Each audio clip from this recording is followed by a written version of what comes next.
तो अपन SN1 की बात करेंगे। मैं बोल रहा था तो भाई अगर न्यूक्लियोफाइल पोलर सॉल्वेंट्स जो होते हैं वो न्यूक्लियोफाइल होते हैं। SN2 की बात करेंगे तो उस केस में अपन कहेंगे भाई आवाज नहीं आ रही, ऐसे कैसे हो सकता है? हेलो। हाँ, मेरी आवाज आ रही है? हाँ सर, आपकी आ रही है, मेरी आ रही है आपको? हाँ, अभी आई है। सर वो बुला रहा था आपको, हेलो हेलो बोल रहा था। नहीं नहीं, वो मतलब आवाज एक्चुअली इससे कम कर रखी थी मैंने, है ना? तो अभी हेल कोई डाउट है क्या? हाँ सर, वो कुछ बोलना था। बोलो। सर वो आप हम जैसे पूरा एक टॉपिक खत्म करके फिर पूरी शीट डिस्कस कर देते हैं ना, हम्म ऐसे पूरा 1 2 3 साथ में, मतलब वैसे इतना फायदा हो नहीं रहा है उससे। मतलब हम्म आप जैसे कि हम लोग थोड़ा भी टॉपिक पढ़ते हैं तो आप हर क्लास के एंड में थोड़ा सा होमवर्क दे दीजिए और हर रोज थोड़ा थोड़ा डिस्कस कर लेते हैं। जैसे चलेगा 15 20 मिनट ही लगेगा उससे। चलेगा। जो चलो। एक बार में जैसे जैसे लास्ट टाइम डिस्कस हुआ था, मतलब हम्म कुछ ORM 2 के डाउट्स थे, कुछ ORM 3 के डाउट्स थे, सब मिक्स था। हम्म। तो ठीक है, ऐसे करूंगा कि भाई अभी ORM4 आज अपना खत्म हो जाएगा मेरे ख्याल से। तो ORM4 के डाउट्स दे दूंगा, होमवर्क दे दूंगा ORM4। 3 भी दे दीजिए क्योंकि 3 हुआ नहीं है। तो 3 और 4 दोनों एक साथ कर देना। पहले ORM3 दे दूंगा, फिर ORM4 नेक्स्ट टाइम के ऊपर, कंप्लीट ORM4। बताओ। ठीक है सर, चलेगा। क्योंकि अगर ज्यादा होमवर्क एक साथ होगा फिर होमवर्क कभी कभी करते नहीं है तुम लोग, भाई ज्यादा होमवर्क है, छोड़ो थोड़ा कम ही करते हैं, है ना? तो होमवर्क ORM3 ही पूरा करके क्या होगा। ORM3 नेक्स्ट टाइम डिस्कस कर लेंगे, ORM4 उसके नेक्स्ट टाइम डिस्कस कर लेंगे, है ना? तो SN2 रिएक्शन में अपन बोल रहे थे भाई अपने पास होना चाहिए नॉन दैट इज पोलर, इधर पोलर प्रोडक्ट सॉल्वेंट था क्योंकि दोनों में पोलर चाहिए, और इसमें पोलर ए प्रोडक्ट सॉल्वेंट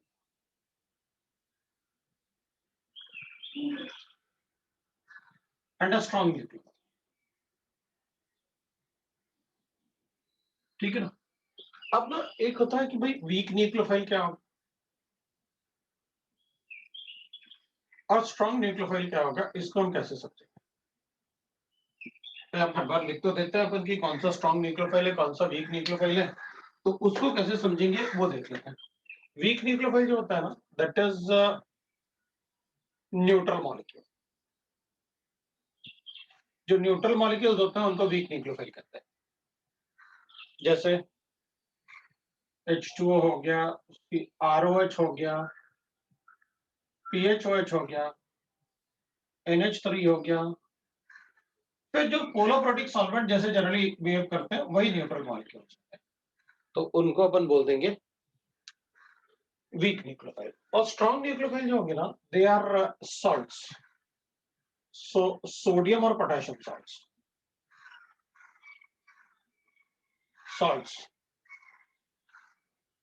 और सोडियम और पोटेशियम सॉल्ट्स होगा तो जैसे अपन लिखेंगे भाई NaSH, Na3,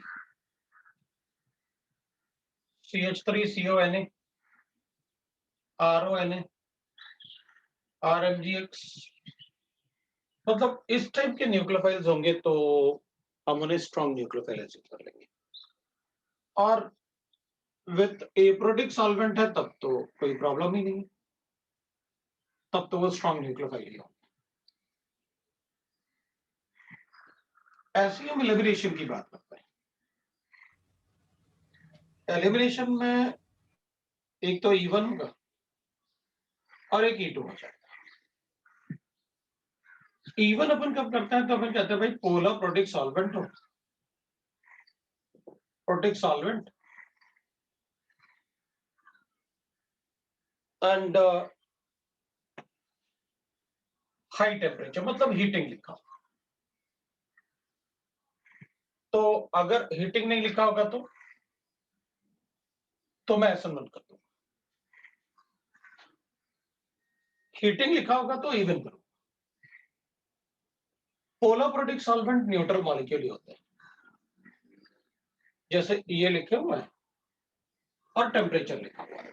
तो चलो भाई एलिमिनेशन कर सकते हैं। अगर E2 करना है तो बेसिस होने चाहिए। अब अपन सोचेंगे भाई बेसिस कौन से, तो ऐसे बेसिस जिनमें सिर्फ एलिमिनेशन पॉसिबल है, जैसे अपन कहते हैं भाई NaNH2 या KNH2, इसमें सिर्फ एलिमिनेशन पॉसिबल है। फिर अपन बोलता है टर्शियरी बिटा ऑक्साइड या tertiary potassium tertiary beta oxide या सोडियम टर्शियरी बिटा ऑक्साइड, सिर्फ एलिमिनेशन पॉसिबल है।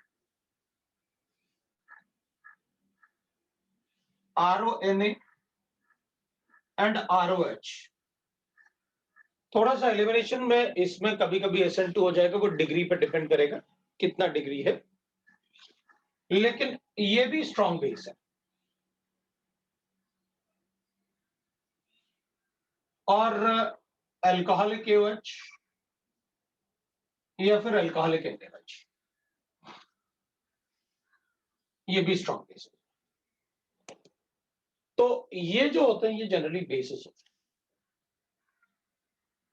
हैं। इसके अलावा और भी बेस यूज कर लेते हैं, जैसे कभी कभी इसको भी बेस यूज कर लेते हैं इस पर अदर बेसिस, लेकिन वो काफी स्पेसिफिक होते हैं, कभी कभी किसी रिएक्शन में यूज करते हैं। जैसे वो कहेंगे भाई, हम कहेंगे दैट इज ET3N और उसमें हीट भी कर देता है, ये भी बेस है। सर RONA तो स्ट्रॉन्ग न्यूक्लियोफाइल भी है ना, तो SN2 भी हो सकता है। हाँ तो वो सॉल्वेंट पे डिपेंड करेगा ना, अच्छा और बोला भी था मैंने वहां पर कि वो डिपेंड करता है ना। अच्छा। तो LDA हो गया, लिथियम डाइइमाइड्राइड, so will write that LDA हो गया। फिर और बेसिस जो यूज करेंगे उसमें जनरली अपन मतलब एलिमिनेशन की बात कर रहे हैं, जहां एलिमिनेशन हो सकता है। तो पोटेशियम टर्शियरी बिटा ऑक्साइड है तो सोडियम टर्शियरी बिटा ऑक्साइड भी। फिर कभी कभी मतलब ऐसे भी कर लेते हैं भाई, अब उनकी मर्जी, वो तो पेरिडीन भी यूज कर सकते हैं, that is also base. But pyridine के साथ हीट करोगे तो ही मैं एलिमिनेशन के बारे में सोचूंगा, नहीं तो नहीं सोचूंगा। सो इस टाइप से मतलब बेसिस यूज कर लेता है, लेकिन मेजर पोर्शन में अपन को यही बेसिस यूज होता है। ठीक है, ये स्ट्रॉन्गेस्ट है, फिर ये है, फिर ये है, और ये फिर ये है। इनको अपन वीकेस्ट बेस में काउंट करते हैं।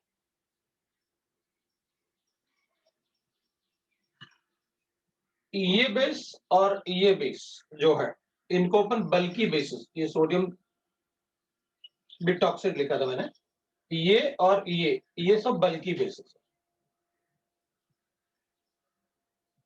जो बड़े बड़े बेसिस अपन बल्की बेसिस की बात करते हैं, उसका अपना रोल होगा, लेकिन बल्की बेसिस है, they will always show elimination.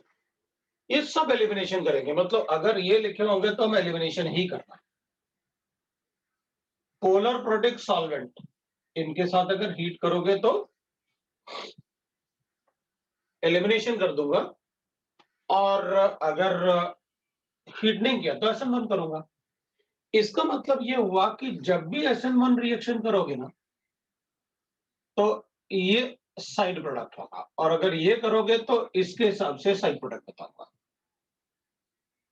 जब भी SN2 करोगे ना, तो साइड प्रोडक्ट E2 का जरूर बताऊंगा, और जब E2 करोगे तो SN2 साइड प्रोडक्ट बताऊंगा, बट उसका अमाउंट बहुत कम होगा, क्योंकि यहां पर बेसिस स्ट्रॉन्ग होंगे। जब SN2 करूंगा तो सपोज करते हैं किसी रिएक्शन में SN2 किया, तो प्रोडक्ट का परसेंटेज मतलब अपन अज्यूम कर लेते हैं 85 है, एक एग्जांपल, तो E2 से अपन बना देंगे 15%। लेकिन अगर E2 करोगे तो it will be more than 90% हमेशा, और SN2 हमेशा लेस देन 10%, उससे ज्यादा नहीं होगा, क्योंकि स्ट्रॉन्ग बेस है तो एलिमिनेशन ही होगा। अब ये अपन ने एक मतलब वो बना लिया कि भाई हमें मतलब कब क्या करना है ये हमें पता चल गया। अब जैसे वो पूछ रहा था कि सर इधर भी आपने स्ट्रॉन्ग न्यूक्लियोफाइल लिखा हुआ है और इधर भी ऐसे लिखा हुआ है, तो उसको हम वो कर लेते हैं अपन कि भाई कैसे कब क्या बताना है हमें। तो मान लो सर मेरे पास इधर ऐसे लिखा है। सर जो थर्ड और फोर्थ लिखे हैं ना इधर हम्म, नीचे बेसिस में, मुझे हम्म, ये पूछना था कि इनमें मेन डिफरेंस क्या है, क्योंकि फोर्थ का सोल्यूशन भी वैसा ही बन जाएगा ना, RONA और RH टाइप। हम्म। तो हर फोर्थ का जगह सोल्यूशन कैसे बन जाएगा? सर अल्कोहल बेस के साथ एसिड बेस करेगा ना, हम्म, अगर इथाइल अल्कोहल और KOH डाला वो हम्म। C2H5O K और वैसे बन जाएगा ना। तो हम थर्ड और फोर्थ को मतलब ऐसे अलग क्यों लिखते हैं? और वैसे भी रिएक्शंस में भी अल्कोहलिक KOH और कहीं पे अलग से लिखा होता है C2H5O माइनस और हम्म, C2H5O, ऐसा क्या हम्म। डिफरेंस? चलो देखते हैं, एक मिनट रुक गया। अच्छा, उस पर भी आता हूं। तो अगर अपने पास ना ऐसे की बना C2H5O है, ठीक है, तो ये 1 डिग्री एंड 2 डिग्री अल्कोहल है,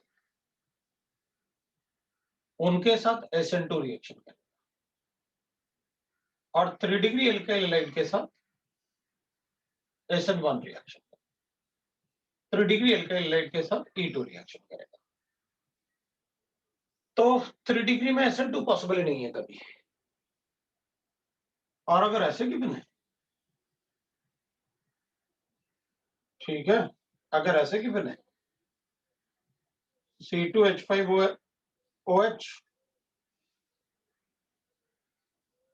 तो 1 डिग्री अल्कोहल के साथ SN2 रिएक्शन और 2 डिग्री एंड 3 डिग्री अल्कोहल के साथ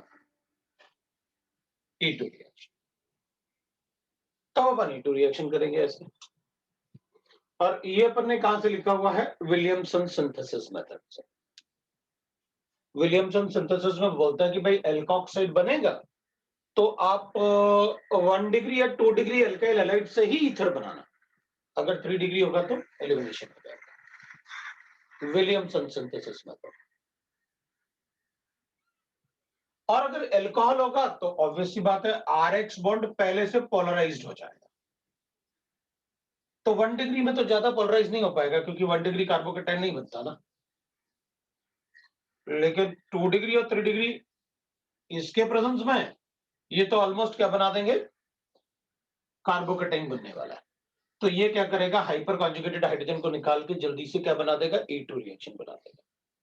तो अगर अल्कोहल है तो E2 रिएक्शन, तो इसके प्रेजेंस में ये ज्यादा बेस जैसे एक्ट करता है रादर देन वो सिर्फ अकेला हो। अकेला होगा तो उसकी न्यूक्लियोफाइल के जैसे एक्ट करने की टेंडेंसी ज्यादा हो। अब जैसे तुमने पूछा भाई कि भाई एक बात बताओ, मान लो मेरे पास एल्काइल है, मैंने इसको रिएक्ट करवाया एक्वस KOH के साथ और मैंने इसको रिएक्ट करवाया अल्कोहलिक KOH के साथ। तो इसमें तो आप रिएक्शन बताने वाले हो ये, और इसमें रिएक्शन बताने वाले हो ये।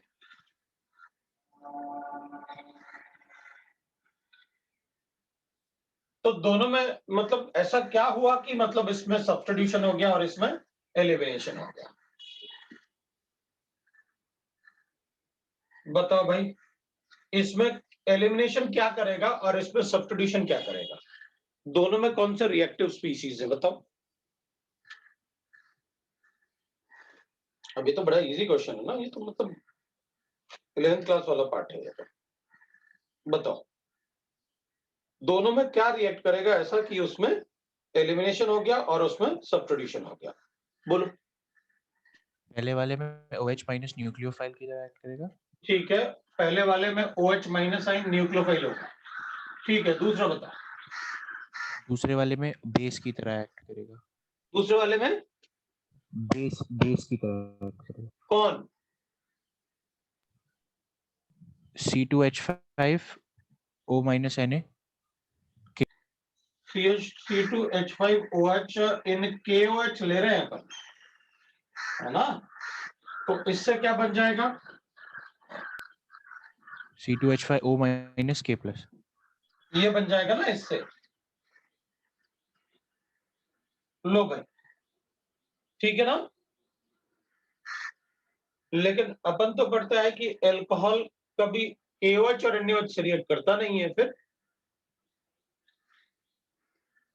भाई ये तो फिजिबल रिएक्शन ही नहीं है ना। ये वीकर एसिड है इससे, तो ये तो रिएक्शन ही फिजिबल नहीं है।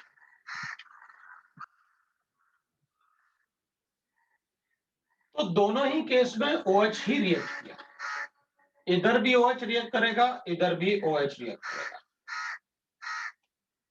लेकिन इसका OH ज्यादा सॉल्वेटेड है। हाइड्रेटेड कह देते हैं क्योंकि वाटर है, चलो सॉल्वेटेड ही बोल देते हैं। और इसका OH लेस सॉल्वेटेड है। वो क्यों? बिकॉज एल्कोहल का साइज बड़ा होगा तो हाइड्रोजन उतना अच्छा सॉल्वेट नहीं कर पाएगा, क्योंकि इधर कम वाटर मॉलिक्यूल होंगे, इधर कम इथेनॉल मॉलिक्यूल होंगे, और इसमें वाटर का साइज छोटा है। वाटर का साइज छोटा होने की वजह से इसके सराउंडिंग में वाटर मॉलिक्यूल बहुत ज्यादा होंगे, तो उसका सॉल्वेशन बहुत ज्यादा होगा।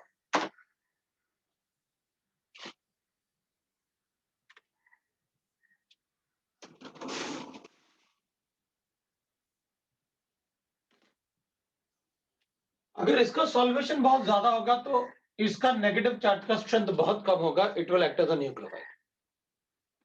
इसमें सॉल्वेशन नहीं हुआ तो इसके नेगेटिव चार्ज का स्ट्रेंथ ज्यादा होगा, स्ट्रेंथ ज्यादा होगा नेगेटिव चार्ज का, तो it will act as a base, and that's why we say that a nucleophile can act as a base, a base can act as a nucleophile।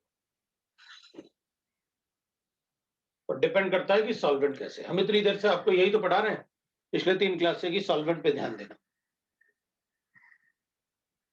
है ना?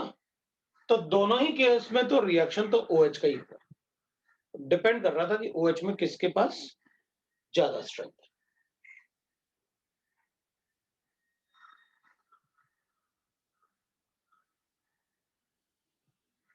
ठीक है, तो ये था अपने पास कि भाई आपको कैसे बताना है। मेरे ख्याल से अपन को एलिमिनेशन के बारे में काफी कुछ अपन को पता चल गया, अपन को क्या करना है। अब दूसरा पार्ट देखते हैं। E1 E2 में, भाई E1 में तो रीअरेंजमेंट होंगे, E2 में कोई रीअरेंजमेंट नहीं होता। मतलब अगर अपने पास एलिमिनेशन करना है अपन को, जैसे अपन को ऐसे अपन कुछ E1 रिएक्शन एलिमिनेशन करना है, मान लो अपन को ऐसे कोई रिएक्शन में, भाई अपने पास ऐसे गिवन है,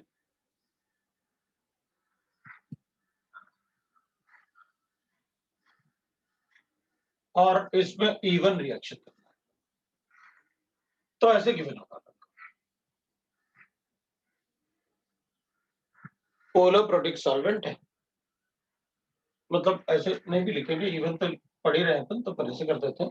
पोलर प्रोटिक सॉल्वेंट, आपने हीटिंग का वो साइन बना दिया, मतलब आप हीट करने वाले हो पोलर प्रोटिक सॉल्वेंट में, तो मैं इसमें एलिमिनेशन करूंगा, वो भी E1 रिएक्शन।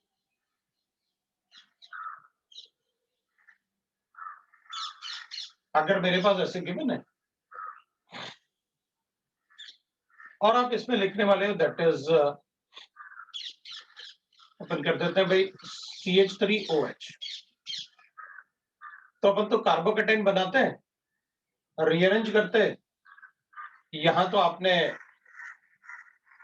हीटिंग लिखा हुआ है, तो अभी भी कार्बोकेटाइन बनाऊंगा, रीअरेंज करूंगा, बाद में डबल बॉन्ड बनाऊंगा।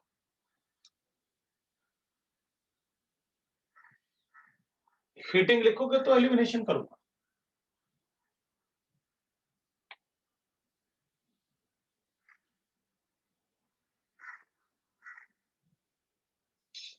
एक्वस KOH लिखोगे तो मैं SN1 कर देता हूं, लेकिन अगर एक्वस KOH के साथ हीट लिखोगे तो ऑब्वियसली बात है, जिस रिएक्शन में मैंने आपको बार बार बताया था कि जहां SN1 पॉसिबल है वहीं E1 पॉसिबल है। भाई ये ऐसे रिएक्शन होते हैं, अगर आप हीटिंग नहीं लिखते ना तो इनमें मैं SN1 ही करता। जहां SN1 पॉसिबल है वहीं E1 पॉसिबल है, यही बता।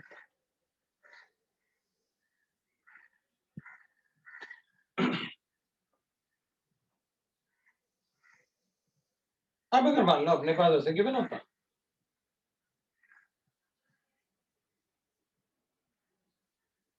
और फिर अपन इसको ऐसे लिख देते भाई,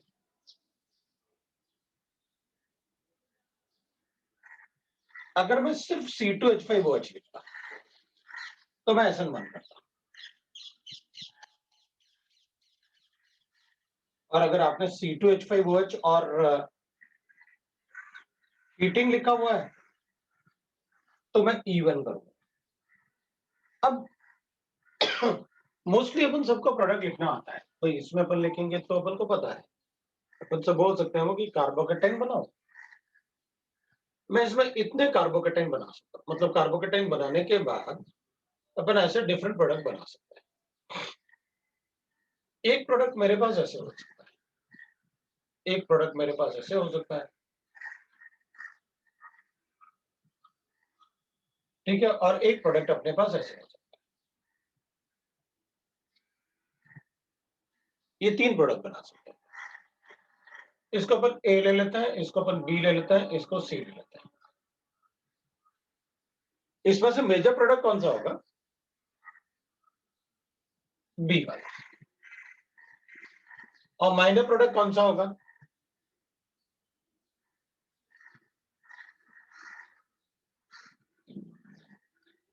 सर सी वाला। तो अपन कहेंगे माइनर प्रोडक्ट इसमें A वाला।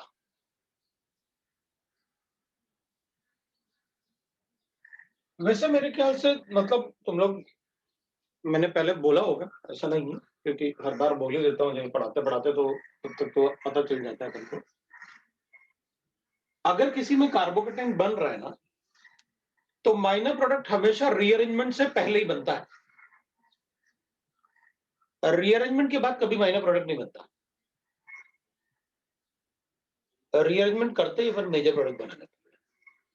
सो अगर किसी रिएक्शन में रीअरेंजमेंट हो रहा है तो रीअरेंजमेंट से पहले वाले प्रोडक्ट को आप माइनर प्रोडक्ट बताना। भाई मैं तो रीअरेंजमेंट से पहले वाले प्रोडक्ट को इधर डबल बॉन्ड बनाता, इधर क्यों बनाऊंगा? तो अपन कहेंगे इधर वाला तो मेजर प्रोडक्ट में जाने वाला है, तो इधर वाला माइनर प्रोडक्ट होने वाला है। तो रीअरेंजमेंट के पहले मुझे कार्बोकेटाइन ये मिला था, अब इधर बनाओ या इधर बनाओ, दोनों में से कहीं बनाओगे, अगर आप दोनों में से, मेरे पास पॉसिबिलिटी है, मैं यहां भी बना सकता हूं, यहां भी बना सकता हूं, तो ये वाला प्रोडक्ट भी बनाऊंगा, ये वाला प्रोडक्ट भी बनाऊंगा। अगर इन दोनों में से कोई भी मेजर नहीं था, इन दोनों में से, तो फिर इन्हीं दोनों में से चूज करूंगा, जो ज्यादा स्टेबल है वही हमारा माइनर प्रोडक्ट है। लेकिन अपन को पता था कि भाई इन दोनों में से ये वाला तो मेजर बन गया, तो फिर रीअरेंजमेंट से पहले ये वाला प्रोडक्ट जो बनेगा उसी को अपन माइनर बोलेंगे। रीअरेंजमेंट के पहले ही माइनर प्रोडक्ट बनता है अगर किसी रिएक्शन में रीअरेंजमेंट हो रहा है तो, क्योंकि रीअरेंजमेंट के बाद हमेशा एक्सक्लूसिवली मेजर प्रोडक्ट बनेगा, ये ध्यान रखो। इसको देख लेते हैं। इसमें ऑब्वियसली बात है, फिर कार्बोकेटाइन बनेगा, तो अब मुझे जरूरत नहीं है बताने की अपन कार्बोकेटाइन ऐसे बनाएंगे। भाई अब ये वाला कार्बोकेटाइन नहीं बनाएंगे, मुझे पता है आप वहां बनाओगे। हम प्रोडक्ट तो कॉन्जुगेशन वाला ही बनाएंगे जब भी हो सकता है, तो अपन बना लेंगे उसको।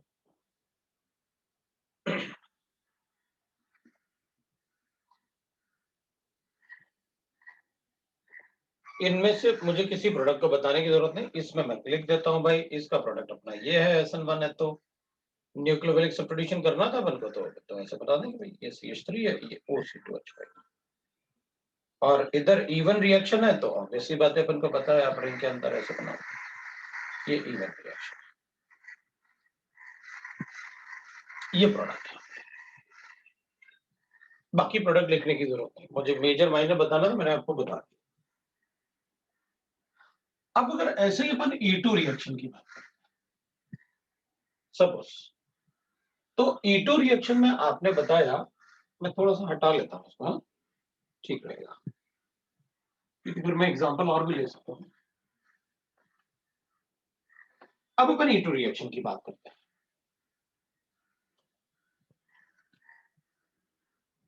E2 रिएक्शन में अपन कहेंगे भाई जैसे अपने पास है ये गिवन है E2 रिएक्शन,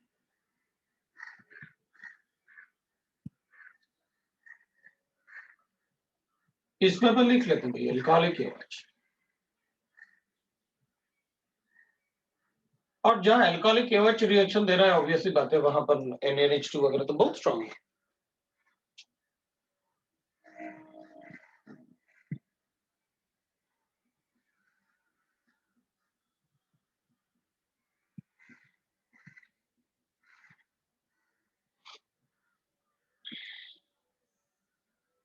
फिर अपने पास मतलब A2 रिएक्शंस में वी कैन राइट दैट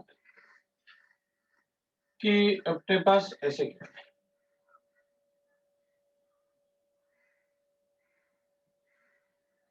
एक मिनट रुकना, मतलब ऐसे ना सिंपल टाइप के रिएक्शन करने का कोई फायदा नहीं, कुछ ऐसे ना जहां तुमको मतलब कोई फंसा दे या कुछ मतलब इस टाइप से हो जाए, तो अपन वो चीजें देख लें तो ज्यादा अच्छा है, जहां पर से कुछ ज्यादा अच्छा निकल का है।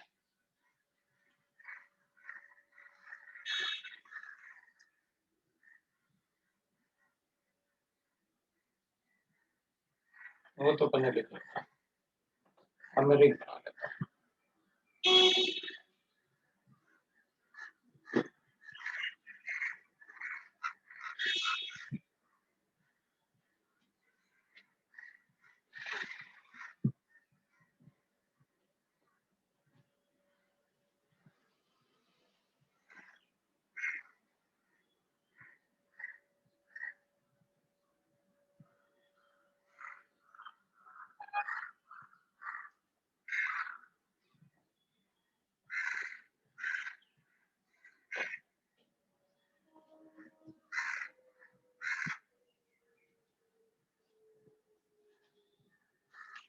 इसमें अपन ऐसे कर सकते थे ना, इस वाले में ही कर सकते हैं ऐसे, एक ये बना लेते हैं और एक और बना लेते हैं, इसमें भी लिख सकते हैं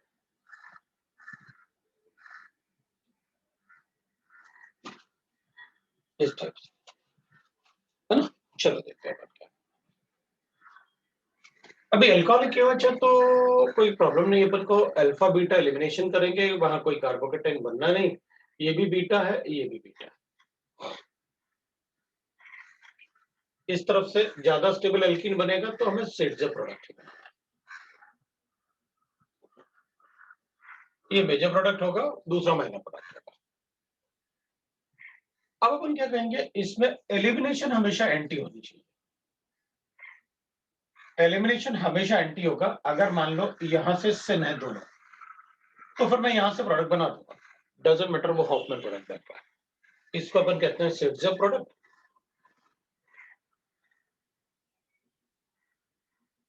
और इसको कहते हैं अपन हॉफमैन प्रोडक्ट।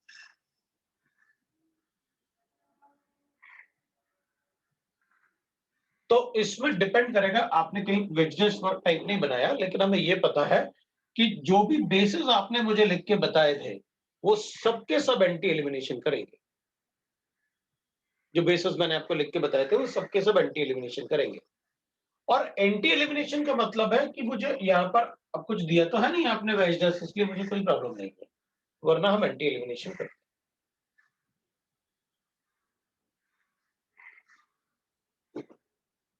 ठीक है, अब मान लेते हैं अपने पास ऐसे इधर जो गिवन है, जैसे अपन ने कहा कि भाई इधर, तो अपन कहेंगे कोई बात नहीं, इधर तो एक ही प्रोडक्ट बन सकता है बस, alpha beta elimination no real elements, इधर तो इधर मैं इसमें प्रोडक्ट बनाऊंगा अल्कोहलिक OH से, कोई भी एक बार डिहाइड्रोहाइलोजेनेशन कर देता हूं, मान लो मेरे पास ऐसे बन गया, तो एक बार और कर दूं इसे, तो अपन कहेंगे नहीं भाई एक बार और नहीं करूंगा, तो अगर मैं ऐसे कर दूं तो एलिमिनेशन कर दूंगा, तब मैं एलिमिनेशन कर दूंगा। मतलब अगर आप उसे हीट करने की बात कर रहे हैं तो मैं एलिमिनेशन कर लूंगा, कोई बात नहीं। या तो आप इसको हीट लिखो, नहीं लिखा होगा तो नहीं करूंगा, या फिर आप इसमें NaNH2 लिख दो, वो स्ट्रॉन्गर बेस, तो मैं रिएक्शन करूंगा, नहीं तो नहीं करूंगा। NaNH2 है तो ऑब्वियसली बात है अल्फा बीटा एलिमिनेशन ही करूंगा। तो यहाँ स्टेरिक हिंड्रेंस ज्यादा है, यहाँ कम है, ऐसा कुछ नहीं। स्ट्रॉन्ग बेस है, कोई प्रॉब्लम नहीं, हमें कोई फर्क नहीं पड़ता कहां पर क्या है, हमें बस वो बनाना है जो सिड्स प्रोडक्ट बन रहा होगा। लेकिन इधर तो टर्शियरी बिट ऑक्साइड है। हाँ, अगर बल्कि बेस होगा तो वो वहां से, क्योंकि ये बेस बहुत बड़ा होगा, मतलब टर्शियरी बिट ऑक्साइड अपन सबको पता है ऐसे होगा, तो इसका साइज काफी बड़ा होगा, तो ये यहां से प्रोटॉन निकालना इसलिए मुश्किल होगा, इसलिए उस तरफ से निकालेगा। तो जब बल्कि बेसिस यूज करोगे तो फिर मैं रिएक्शन तो E2 करूंगा, लेकिन एलिमिनेशन वहां से करूंगा जहां स्टेरिक हिंड्रेंस कम होगा, जब बल्कि बेसिस हो। तो यहाँ ये अल्फा था, यहाँ ये बीटा था, यहाँ ये बीटा था, तो मैंने अल्फा बीटा एलिमिनेशन तो करना है, लेकिन इस केस में उस साइड से जहां से स्टेरिक हिंड्रेंस कम। अब NaNH2 की बात करते हैं। NaNH2 में क्या होगा, विल राइट दैट कि भाई अब इसमें तो फिर अपन बना देंगे भाई अल्फा बीटा एलिमिनेशन, ये अल्फा है, ये बीटा है, ये भी बीटा है और ये भी बीटा है, तो फिर ठीक है, जैसे अपन बनाते हैं वैसे इधर भी प्रोडक्ट बना देते हैं। ये लो भाई अल्फा बीटा एलिमिनेशन, यहाँ डबल बॉन्ड बनाओ या वहां बनाओ, एक ही बात है, आइए नेम, ये बल्कि बेस है। तो इस केस में मैं फिर वहां से हाइड्रोजन निकालूंगा जहां से least sterically hindered hydrogen atom निकल सकता है। तो मैं कहूंगा फिर तो इस वाले कार्बन से एक हाइड्रोजन निकाल के, क्योंकि अल्फा बीटा एलिमिनेशन ये इसमें सबसे कम स्टेरिक हिंड्रेंस है, तो वहां से निकाल देते हैं। That is how we can write the reaction. तो ये अपने रिएक्शंस थे जिसमें अपन अल्फा बीटा एलिमिनेशन पढ़ सकते हैं। अब हमें ये समझ में आ गया कि भाई अल्फा बीटा एलिमिनेशन जो है, कौन से बेसिस हैं जिनमें अपन डायरेक्टली अल्फा बीटा एलिमिनेशन कर सकते हैं। सर आपने एक बार SN2 के टाइम पे बताया था कि न्यूक्लियोफाइल अगर बल्कि हो तो उससे फर्क नहीं पड़ेगा, तो सब्स्टिट्यूशन में E2 में क्यों फर्क पड़ रहा है? इसमें, लेकिन ये बेस है ना, अच्छा, तो बेस में फर्क पड़ेगा ऐसा? बेस का रिएक्टिविटी ज्यादा है, ओके ठीक है। न्यूक्लियोफाइल का स्ट्रेंथ कम होता है, वो बेचारा ढूंढेगा कहां से कैसे अटैक करके रिएक्शन कर लो, बेस नहीं ढूंढने वाला, राइट ना। इसलिए तो अपन कहते हैं कि भाई इसमें अपन बोल रहे हैं ना कि अच्छा NaNH2 है, यहाँ स्टेरिक हिंड्रेंस है, फिर भी यहीं से निकाल रहे हैं। हाँ, क्योंकि वहां से इसलिए निकाल रहा हूँ क्योंकि वी नो दैट कि भाई वहां से ही उसे सेट्स ऑफ प्रोडक्ट मिलेगा, वो तो हमें बेस हमेशा ट्राई करेगा कि उसे सेट्स ऑफ प्रोडक्ट मिल जाए। फिर अपन अलग से भी लिखेंगे कितने कंडीशन है जिसमें Hofmann product will be the major product. अच्छा ठीक सर। सेकंड वाले में अगर हम लोग को बीटा में तो मतलब 2 H थे, लेकिन अगर एक H होता तो, और अगर वो मतलब क्या बोलते हैं सिन में होता, मतलब उसके साथ Cl के साथ में, तो फिर हम लोग प्रोडक्ट नहीं बताते ना अल्कोहलिक KOH के साथ? बनाते ना, मैंने आपसे कहा था कि कभी अपन सिन प्रेफर नहीं करेंगे, ये थोड़ी कहा था प्रोडक्ट मना कर देना। अच्छा ठीक है, मतलब अगर अल्कोहल या तो फिर प्रोबेबिलिटी। अच्छा ठीक है।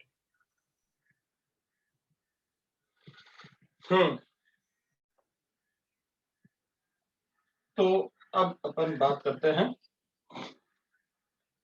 अब देख भाई, मतलब ये तो अपन ने E1 E2 की बात कर ली, अब पहले अपन एक काम और कर लेते हैं, ऐसे कितने रिएक्शन है जहां मुझे हॉफमैन प्रोडक्ट मेजर प्रोडक्ट बनाना है, वो भी देख लेते हैं। उसके बाद बात करते हैं कि पूरा केमिस्ट्री में अपन को कहां-कहां E1 E2 रिएक्शंस की जरूरत पड़ेगी, है ना। तो पहले अपन ये देख लेते हैं कि भाई Hofmann product is major product, so reaction in which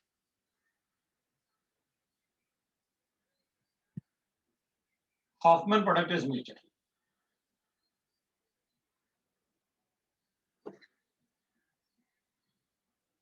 major. तो एक तो अपन को पहले से पता ही है बल्कि basis.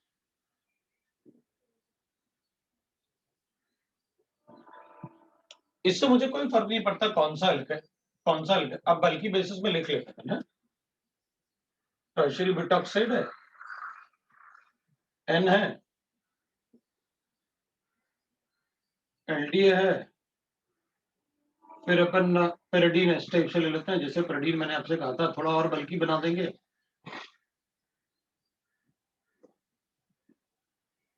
But most of the time ये यूज होता है, फिर ये यूज होता है, एलडीए भी यूज हो जाता है, ऐसा नहीं कि नहीं होता।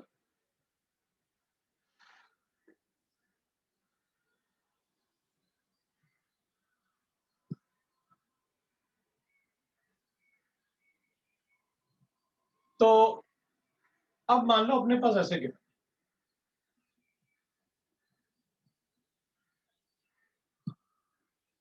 और मैंने इसको टर्शियरी बुटाक्साइड से रिएक्ट करवाया, बल्कि बेस से रिएक्ट करवाया, तो प्रोडक्ट तो यही बताऊंगा मैं। ये मेजर है। अब बहुत ज्यादा लिखने की जरूरत नहीं है, अपन को पता है कि भाई अल्फा बीटा एलिमिनेशन करना है। रिएक्शन तो E2 ही है, रिएक्शन तो E2 ही है, लेकिन ऐसे बनेगा प्रोडक्ट। दूसरा है if gamma carbon atom is 4 degree,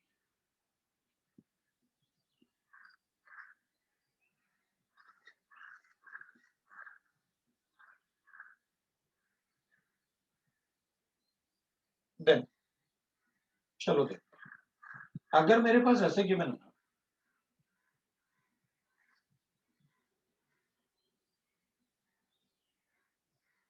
और इसको मैं रिएक्ट करूंगा any base,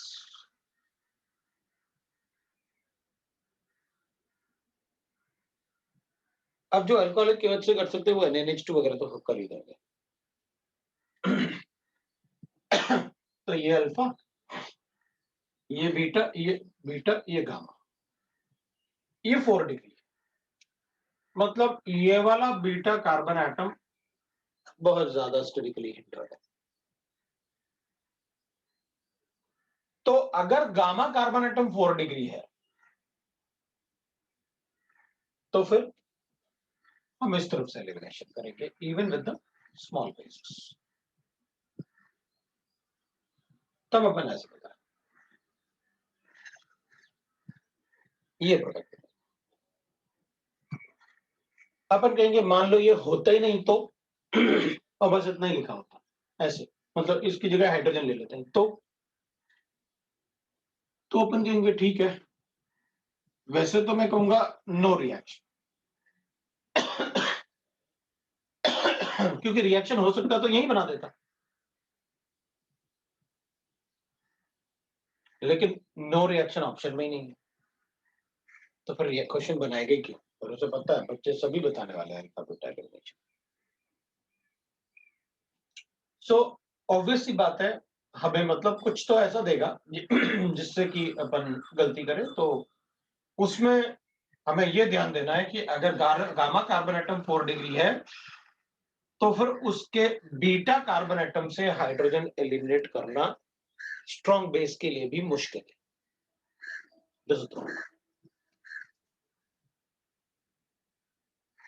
If the leaving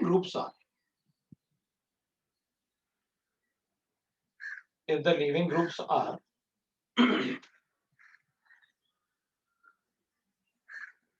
NR3 या फिर सल्फर, इस टाइप से अगर कोई लीविंग ग्रुप है,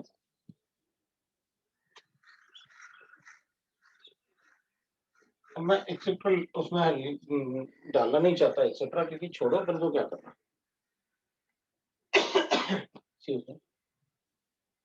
तो अपन कहेंगे देखो भाई, if the leaving groups are like this, तब उस केस में E2 रिएक्शन नहीं होगा, जैसे ये है। अब इसको अपन बोलते हैं तो क्वाटरनरी अमोनियम सॉल्ट, मान लो अपने पास ऐसे क्वाटरनरी अमोनियम सॉल्ट्स है, ऐसे लिखने हैं। अब क्वाटरनरी अमोनियम सॉल्ट में जनरली अपन को अब कोई भी सॉल्ट हो सकता है, क्लोराइड हो सकता है, ब्रोमाइड हो सकता है, आयोडाइड हो सकता है। तो ये क्लोराइड, ब्रोमाइड, आयोडाइड कुछ भी हो जाएगा। इसको अपन क्या कर सकते हैं, इवन विद द मतलब एक्वस केवच भी लिखोगे आप तो आपको हीट करना पड़ेगा, वरना केवच लिख के आप उसको हीटिंग लिख दो, मैं एलिमिनेशन बना दूंगा। इसका भी जो एलिमिनेशन होगा वो E2 होगा, एलिमिनेशन E2 ही होता है। तो ये उस कार्बन एटम से, क्योंकि यहां पर ये NH3 है तो ये अल्फा होगा, ये बीटा होगा, ये अल्फा है, ये बीटा है।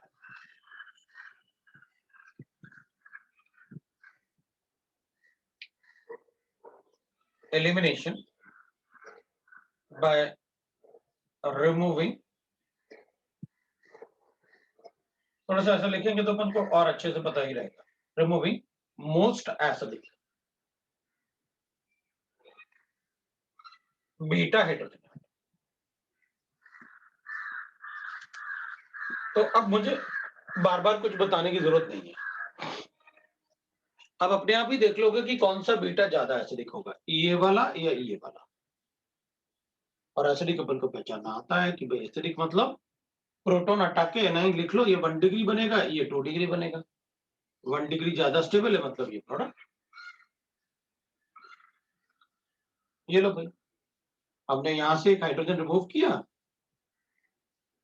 बीटा कार्बन एटम था, बेस एक हाइड्रोजन एटम रिमूव करेगा, ये बॉन्ड यहां शिफ्ट होगा और ये लीव करेगा, तो NR3 is a leaving group, ये प्रोडक्ट बन जाएगा। So we get a product like this. भाई इसको अपन ऐसे बना लेंगे, ये N है, ये CH3 है, ये C3H7 है, ये C3H7 होगा। और जो हाइड्रोजन रिमूव होगा ऑब्वियस सी बात है वो HX तो बनाएगा ही बनाएगा, तो अपन इसको सॉल्ट बना लेते हैं, ये बन गया, ये है। तो आगे इसका फिर रिएक्शन नहीं कर सकते, नहीं अब नहीं कर सकते, इसके पास एसिडिक हाइड्रोजन है, तो बेस उसके साथ रिएक्ट करेगा, इसके साथ रिएक्ट नहीं करेगा। इसलिए अपन को सिर्फ प्रोडक्ट बताना था, मैंने बता दिया। तो इसमें हॉफमैन प्रोडक्ट कैसे आया, तो आएगा ना हॉफमैन प्रोडक्ट, तो देख लो। अगर मान लो अपन ऐसे लिख लेते हैं, अगर मान लो अपन ऐसे लिखते हैं, अपने पास कोई दूसरा प्रोडक्ट है, इसको ए लिख लेते हैं, अगर बी ऑप्शन ऐसे लिख देते हैं, अपने पास ऐसे है CH3N और इसमें भी CH3 लिखते हैं। अब अपन ऐसे जहां पर पॉसिबिलिटी हो और दूसरा कुछ बनाने की, ये क्वाटरनरी अमोनियम सॉल्ट थे,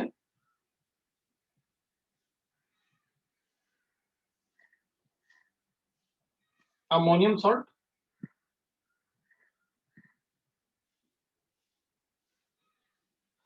इसमें मैंने इसको हाइड्रोक्साइड बना, क्वाटरनरी अमोनियम हाइड्रोक्साइड।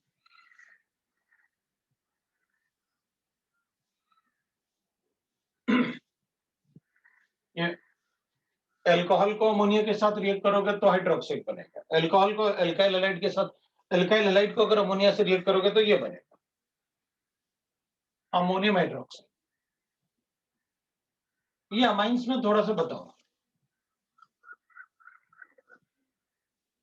तो अब इसमें पहले से ये OH है तो सिर्फ हीट ही करना है भाई, इसमें पहले OH नहीं था, इसमें सॉल्ट था, तो अगर सॉल्ट होगा तो हमें बेस की जरूरत है, अगर वो क्वाटरनरी अमोनियम हाइड्रोक्साइड, हमें बेस की भी जरूरत नहीं है, हम सीधा एलिमिनेशन कर सकते हैं।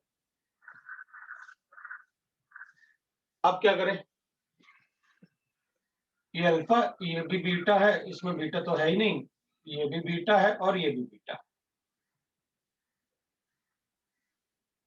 एनाइन बना के देख लेते हैं, सबसे ज्यादा स्टेबल यहीं पर होगा, तो बना लेते हैं हम भाई, इससे हाइड्रोजन निकालते हैं, यहाँ शिफ्ट करते हैं बॉन्ड को और इसको लीव करवाते हैं, तो ये प्रोडक्ट बन गया मोस्ट एसिडिक हाइड्रोजन एटम्स, ये प्रोडक्ट बन जाएगा अपने पास।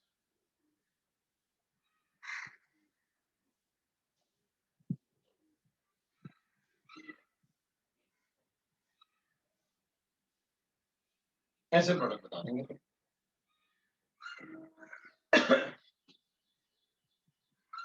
अब अगर ऐसे होगा भाई अपन को सल्फोनियम आएंगे,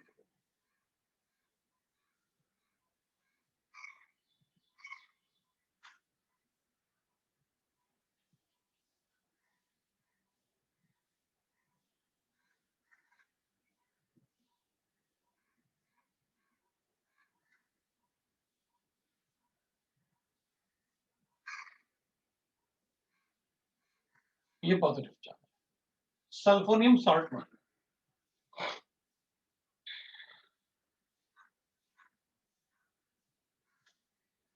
तो अब अगर अपन इसको अल्कोहलिक KOH के साथ हीट कर देते हैं वीक बेस, तो बन गएगा, ठीक है कोई बात नहीं। अब इसमें प्रॉब्लम ये कि ये भी बीटा है, ये भी बीटा है, लेकिन वो ज्यादा एसिडिक है क्योंकि वहां रेजोनेंस स्टेबिलिटी 1 डिग्री से वो रेजोनेंस स्टेबलाइज्ड होता है। तो मैंने आपसे क्या कहा था, मोस्ट एसिडिक रिमूव कर लेना, ठीक है भाई। तो हमें क्या फर्क पड़ता है, ये नहीं बनाएंगे, ये प्रोडक्ट बना देंगे। तो वो तो मैकेनिज्म की वजह से वैसे आ रहा है ना, क्योंकि अपन को पता है कि भाई एनाइन आप बनाओगे तो हमें तो मोस्ट स्टेबल एनाइन सोचना है। इधर 1 डिग्री था, इधर 2 डिग्री था, इधर भी 2 डिग्री था, तो क्या बनाना है वो देखना था बनकर। अब अगर मान लो अपने पास ऐसे होता, मतलब एक दूसरा क्वेश्चन ऐसे कर देते हैं,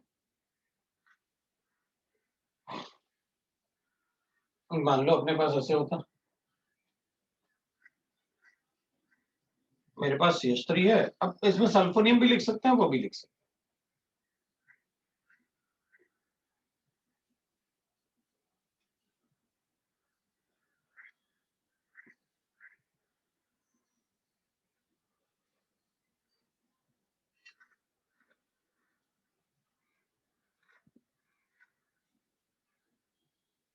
तो किससे प्रोडक्ट बनाते, 1 से, 2 से या 3 से, तीनों में से किससे प्रोडक्ट बनाते हैं? सर 1 से। 2 से तो नहीं बनाते क्योंकि वो 2 डिग्री बना रहा है। तो 1 और 3 में ये भी 1 डिग्री है और ये भी 1 डिग्री है, तो फिर 1 से क्यों? सर प्लस आई इफेक्ट ज्यादा है नीचे। ठीक है भाई, इसमें प्लस इफेक्ट ज्यादा है तो प्रोडक्ट, मतलब कंपाउंड देखने में तो बड़ा लग रहा था कि पता नहीं क्या प्रोडक्ट बनने वाला है, लेकिन अपन को पता है कि हमें सिर्फ एक ही कंसेप्ट ध्यान रखना है कि मोस्ट एसिडिक हाइड्रोजन एटम को रिमूव करना है, ठीक है भाई। तो अगर मान लो मेरे पास ऐसे गिवन होता तो क्या प्रोडक्ट बनाते हैं?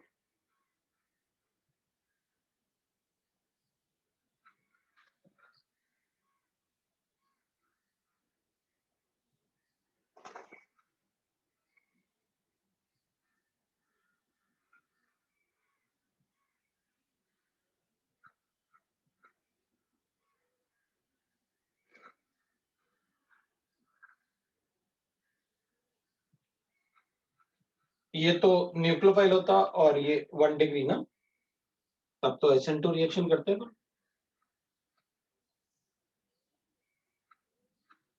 तो इसके पास पॉजिटिव चार्ज आता, मैं हाइड्रोजन को लीव करवा देता, ये इलेक्ट्रॉन देता तो इसके पास पॉजिटिव चार्ज आता, हाइड्रोजन को लीव करेगा। इसके पास फिर लोन पेयर है, फिर अपन CH3 से रिएक्ट करवाते हैं, मेरे पास ये बनता।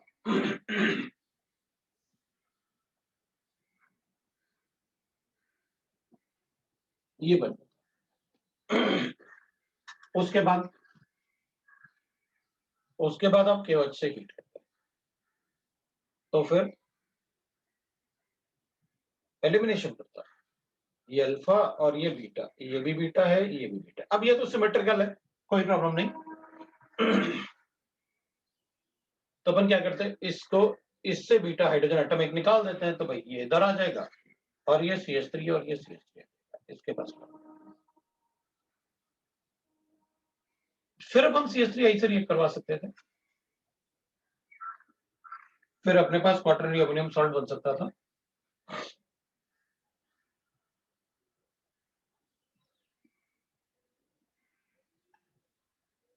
तो फिर KOH के साथ हीट करके अपन ऐसे प्रोडक्ट बना सकते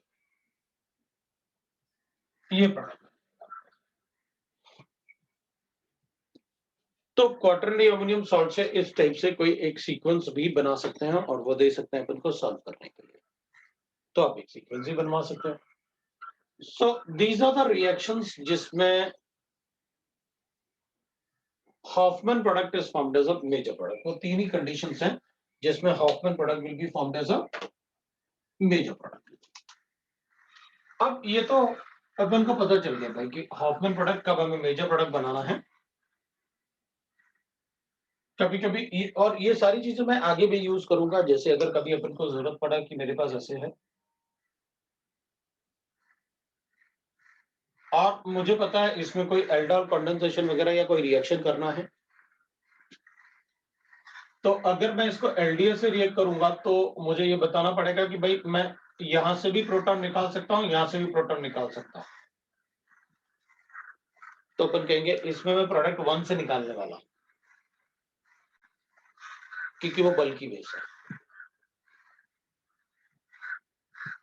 तो उस टाइप से हमें कोई रिएक्शंस मतलब ऐसे बताने पड़ेंगे आगे, एल्डोल कंडेंसेशन वगैरह या कोई भी रिएक्शन है कि ये बल्कि बेस और स्मॉल बेस का डिफरेंस ध्यान रखना। कभी अपन को ऐसे दिया हुआ है और अपन को बोला कि भाई मुझे PHC डबल बॉन्ड OH से रिएक्ट करना है, तो इसमें तो अल्फा हाइड्रोजन एटम है ही नहीं, इसमें है। तो अपन क्या करेंगे, इसमें से ये अटैक करेगा इस पे या ये अटैक करेगा इस पे, कैसे डिसाइड करेंगे? बल्कि बेस से। अगर ये है तो ये अटैक करने वाला है, और अगर ये है तो फिर ये अटैक।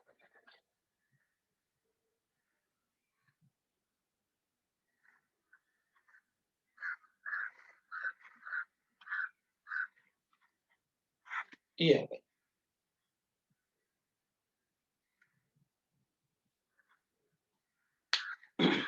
तो ये डिफरेंस होगा एल्डोल में। तो मैंने ये आपको एक एग्जांपल दिया कि भाई क्यों अपन ये बल्कि बेसिस और ऐसे डिफरेंस क्यों कर रहे हैं। तो यहां ही नहीं, अपन को आगे भी यूज करना पड़ेगा वो कंसेप्ट्स। अब अपन बात करते हैं कि ठीक है भाई हमें पता चल गया, अब अपन एलिमिनेशन की बात करते हैं कि भाई अब ठीक है हमें E1 E2 रिएक्शन कब क्या करना है वो समझ में आ गया। E1 कब करना है, E2 क्या करना है, आपने समराइज कर दिया। इवन आपने ये भी बता दिया कि कब हॉफमैन प्रोडक्ट मेजर प्रोडक्ट बनेगा। ठीक है, अब अपन देखते हैं मतलब हमें और क्या मतलब जानना चाहिए केमिस्ट्री में, क्योंकि ये तो अपन ने ठीक है आपने हमें कंडीशन बता दी है कि भाई एलिमिनेशन हमें कब करना है और कब नहीं करना है। अब एप्लीकेशन की बात करते हैं फिर।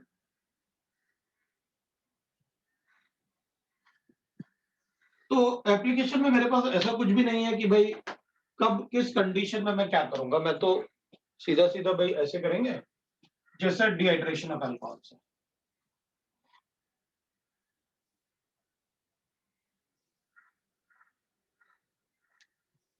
ठीक है ना, तो डिहाइड्रेशन ऑफ अल्कोहल से। तो डिहाइड्रेशन मतलब कुछ एलिमिनेट करना है ना, removal of water molecule.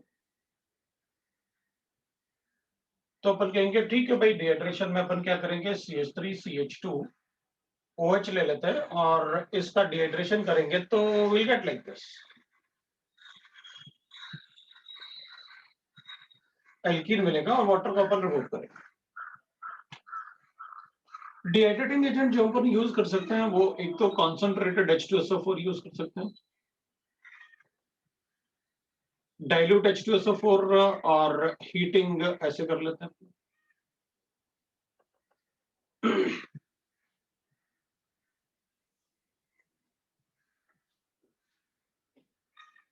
Which is a stronger acid, dilute H2SO4 or concentrated H2SO4?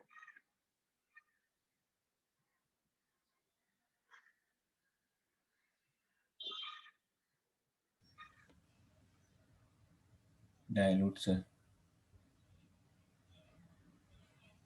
Dilute H2SO4. वो क्यों? सर H प्लस से चेक करते हैं ना.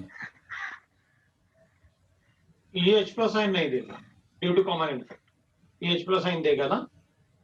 ये H प्लस हमारे लिए तो वही एसिड ज्यादा है ना, राइट ना, H जो प्लस easily. स्ट्रॉन्गर एसिड जो जल्दी H प्लस आइन देते हैं. हाँ. इसमें अपन डिएडेटिंग एजेंट में आप Al2O3 भी लिख सकते हैं, H3PO4 और हीटिंग भी लिख सकते हैं, ड्राई HCl और हीटिंग भी लिख सकते हैं,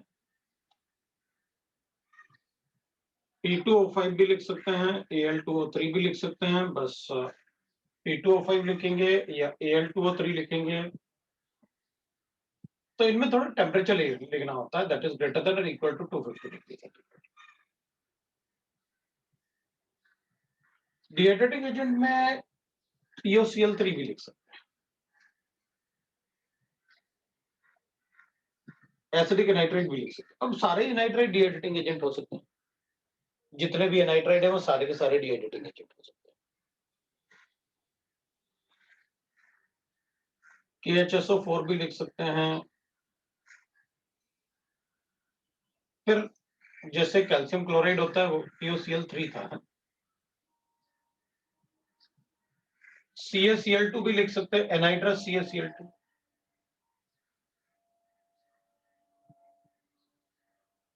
एनाइड्रस MgCl2 भी लिख सकते हैं.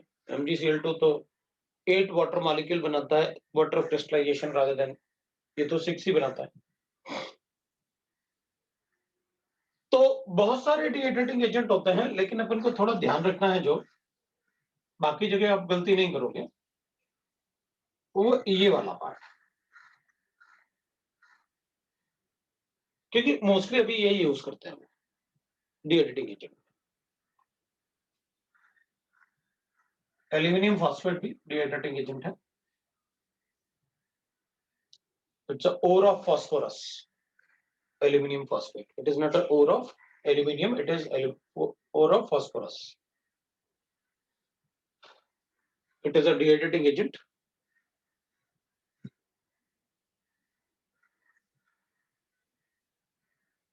ठीक है, ये सब यूज होता है. अगर मुझे इसका डिहाइड्रेशन करना है,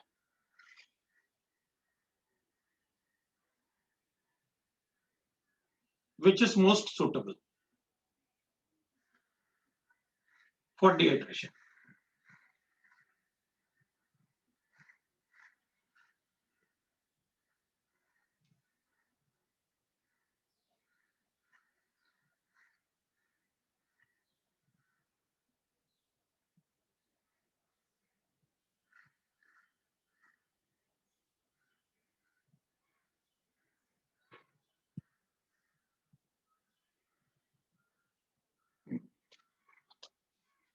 Which is most suitable for dehydration?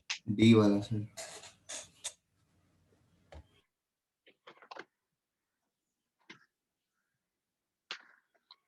B वाला?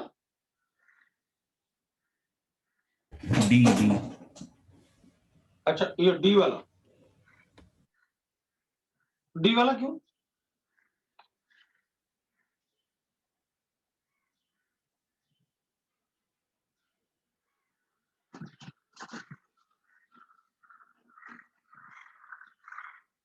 तो अपन कहेंगे भाई अगर हमें डिहाइड्रेशन करना है ना, तो बेस्ट मेथड होगा जिसमें वीक एसिड हो और टेम्परेचर हाई हो. क्योंकि अगर स्ट्रॉन्ग एसिड लूंगा मैं तो उसमें पॉलीमराइजेशन के चांसेस होते हैं स्ट्रॉन्ग एसिड में. मतलब अगर ये कॉन्सेंट्रेटेड H2SO4 ले लिया ना, तो कॉन्सेंट्रेटेड H2SO4 फिर H प्लस आयन अटैक करेगा, फिर कार्बोकेटाइन बनेगा, फिर कार्बोकेटाइन बनेगा तो दूसरे मॉलिक्यूल पे अटैक करेगा, फिर कार्बोकेटाइन बनेगा, फिर दूसरे मॉलिक्यूल पे अटैक करेगा. तो ये पॉलीमराइज हो जाएगा. इसलिए अपन को स्ट्रॉन्ग एसिड डिहाइड्रेशन में नहीं लेना चाहिए। डिहाइड्रेशन में अपन को स्ट्रॉन्ग एसिड नहीं लेना चाहिए, राइट। तो अपन को डिहाइड्रेशन के काफी सारे मेथड पता चल गए, डिहाइड्रेटिंग एजेंट पता चल गए, और कौन से डिहाइड्रेटिंग एजेंट हैं अपने पास जिनमें H+ आइन होता है और जिनमें H+ आइन नहीं होता है, ठीक है। सर POCl3 के लिए हमने अल्कोहल्स के साथ क्लोरीनेशन का रिएक्शन पढ़ा हुआ है ना, तो मतलब हमको कैसे पता चलेगा डिहाइड्रेशन बोला है कि क्लोरीनेशन बोला? POCl3 के साथ अपन ने OH ग्रुप का क्लोरीनेशन हो जाता है जहाँ पे OH होता है। ये कब SN2 बताया? ये मैंने कब बताया?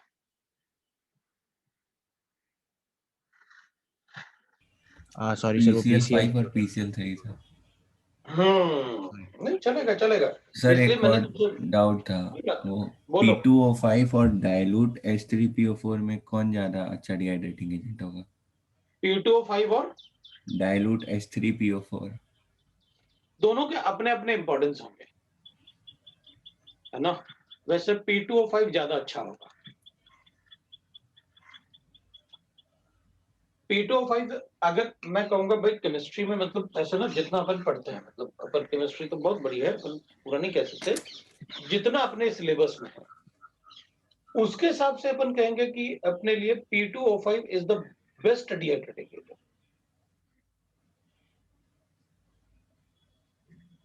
वो इसको भी डिहाइड्रेट कर रहा है।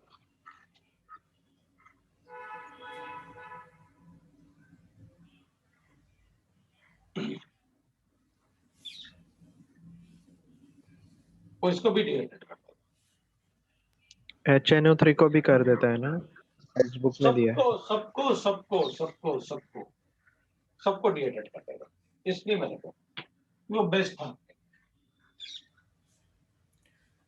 सर हाँ बोलो। लास्ट टाइम आपने बताया था तो उसमें डाइल्यूट H3PO4 को बताया था, कुछ तो रीजन दिया था, वो याद नहीं है इसीलिए पूछा ये। नहीं, मैंने तो डाइल्यूट एसिड में अगर बताया है तो बेस्ट होगा आपने। उसमें 4 ऑप्शन दिए थे, क्वेश्चन पूछा था dilute H2SO4, concentrated H2SO4 P2O5 के साथ हीट और डाइल्यूट H3PO4 के साथ हीट। हम्म, इसमें बेस्ट डिहाइड्रेटिंग एजेंट हमने डाइल्यूट H3PO4 को बताया था। आपने पूछा कि बेस्ट बताओ और आपने अल्कोहल नहीं पूछा थी। हाँ सर। भाई अल्कोहल के लिए अगर मुझे डिहाइड्रेटिंग एजेंट चूज करना है तो मैं प्रोटॉन वाला ही चूज करूंगा, क्योंकि OH is not a good living. हाँ तो वो प्रोटॉन ऐड जनरल में करके क्या इट बिकम्स P2O5? P2O5 तो ओवरऑल बताया मैंने, पूरा अच्छा। केमिस्ट्री की बात कर रहे थे अपन। मैंने अभी थोड़ी देर पहले आपसे क्या कहा था, अगर पूरा केमिस्ट्री में सोचे ना अपन, हाँ हाँ तो कहीं भी कुछ भी, मतलब कोई भी रिएक्शन, तो P2O5 इज बेस्ट वन। लेकिन अगर अल्कोहल में कहेंगे तो OH is not a good living, हमें इसको अच्छा लिविंग ग्रुप बनाना होगा, तो लेना तो हमें प्रोटॉन ही चाहिए, क्योंकि वाटर ठीक है। बनेगा तो अच्छा लिविंग ग्रुप होगा ना। ठीक है सर। P2O5 क्या करेगा, उसके पास D ऑर्बिटल है, लोन पेयर ले लेगा, उसके बाद इस पे पॉजिटिव चार्ज आएगा। अब प्रोटॉन होता तो वाटर अच्छा लिविंग ग्रुप होता, P2O5 को इसको एलिमिनेट करना होगा। अब अपन क्या करेंगे, इस पे पॉजिटिव आएगा तो इस पे पॉजिटिव चार्ज आएगा, इस पे पॉजिटिव चार्ज आएगा तो ये इससे इलेक्ट्रॉन विड्रॉ करेगा, इलेक्ट्रॉन विड्रॉ करेगा तो इनके हाइड्रोजन क्या होंगे, पोलराइज्ड होंगे, CH bond, CH bond polarised होंगे, तो जो ज्यादा पोलराइज्ड होगा उसको निकाल देंगे। ये बताएंगे अपन।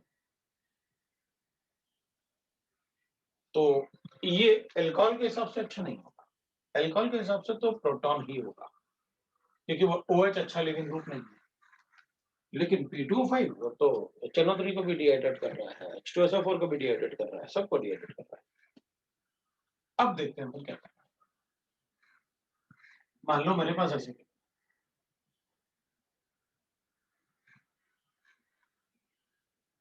और इसको अपन ने डाइल्यूट H2SO4 से लिया करना है,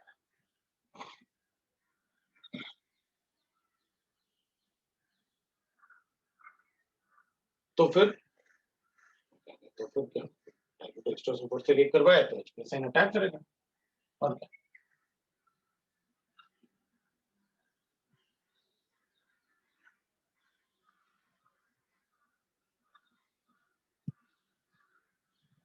ये बन जाए।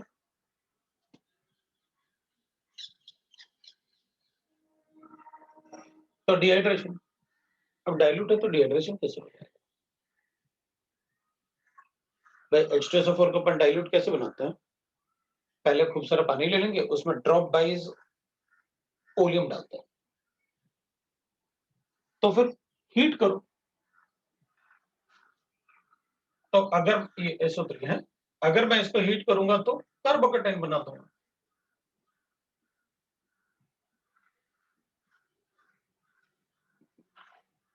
और हीट नहीं किया तो ये बना के छोड़ दूंगा। कार्बोकेटाइन बनेगा तो रीअरेंजमेंट होगा, 1-2 शिफ्ट। बाकी अपन को पता है क्या।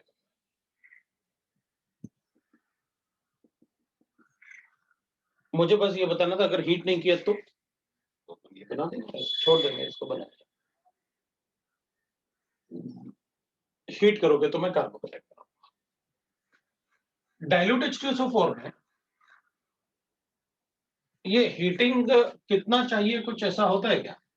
तो अपन कहेंगे देखो भाई, यहाँ 2 डिग्री कार्बोकेटाइन बन रहा था, अगर ऐसे होता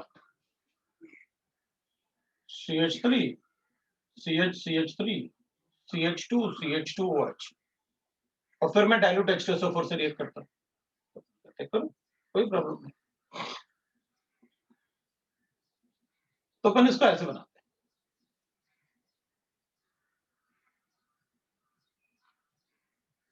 फिर इसमें अपन को 173 डिग्री सेंटीग्रेड चाहिए मिनिमम।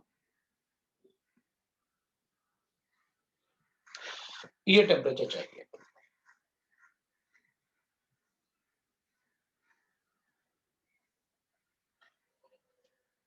तो फिर कार्बोकेटाइन बना,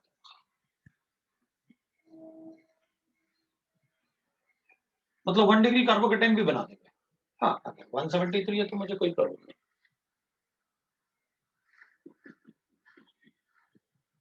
अगर लिखा हुआ तो राइट। तो मैं इसमें कार्बोकेटाइन बना के HSO4 ये है, लिखा था मैंने। तो अपन क्या करेंगे, इसको बना सकते हैं अपन की भाई, ये बनेगा।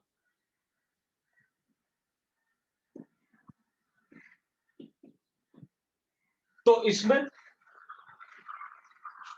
डिहाइड्रेशन के लिए, हाँ तो इसमें टेम्परेचर, क्योंकि ये 1 डिग्री बनाना था तो 173 बताया, तो इसमें अगर 2 डिग्री बनेगा तो लोअर टेम्परेचर होगा।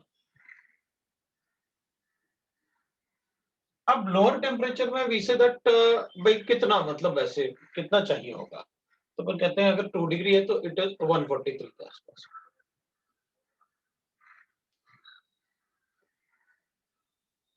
अब थोड़ा सा टेम्परेचर से इसलिए डील कर रहे हैं अपन, अब 3 डिग्री होता तो और भी कम चाहिए पड़ता है।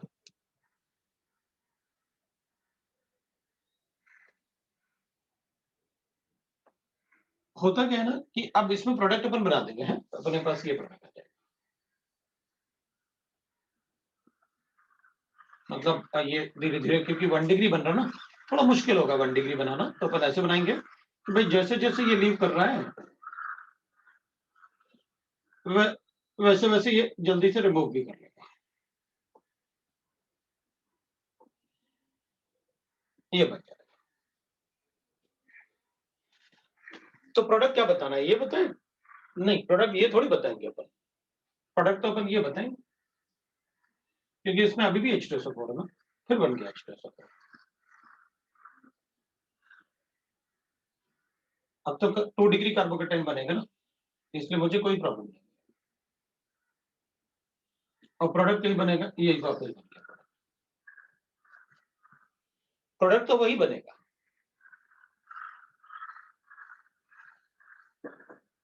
लेकिन प्रोसेस ये होगा।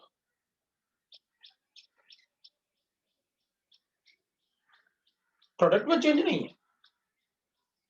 तो प्रोडक्ट में चेंज नहीं है तो क्यों खामखा हमें कंफ्यूज कर रहे हो, मतलब इधर उधर सीधा बताओ ना कि भाई इधर से डाइल्यूट H2SO4 है, आप हीट कर देना तो कार्बोकेटाइन बनेगा, कार्बोकेटाइन बनेगा, इधर कार्बोकेटाइन डबल बॉन्ड बना देना, खत्म बात। ये बीच में ऐसे बना के क्यों कंफ्यूज कर रहे हो आप मुझे?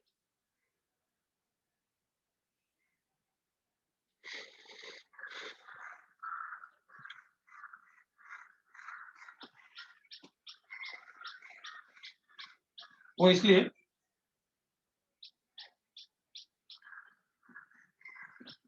अगर 1 डिग्री अल्कोहल है ना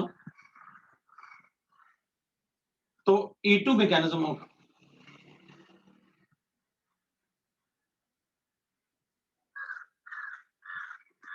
ये बनाना ज्यादा मुश्किल होगा इसको बनाने से।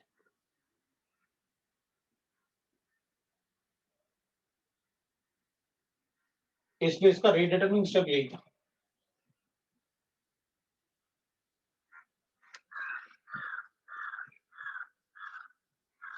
तो अपन बोलते हैं ना कि 1 डिग्री कार्बोकेटाइन नहीं बनाना है। अगर मैकेनिज्म बताना है ना आपको तो कभी 1 डिग्री कार्बोकेटाइन नहीं बनाना। ये पार्शियली बन जाएगा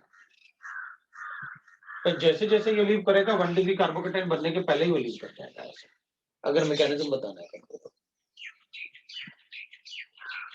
वो जैसे जैसे लीव कर रहा होगा ये इतना ज्यादा अनस्टेबल होगा कि ये बहुत ज्यादा पोलराइज्ड होगा। 1 डिग्री है ना तो HSO4 नेगेटिव उसको रिमूव करेगा, डबल बॉन्ड बनाएगा।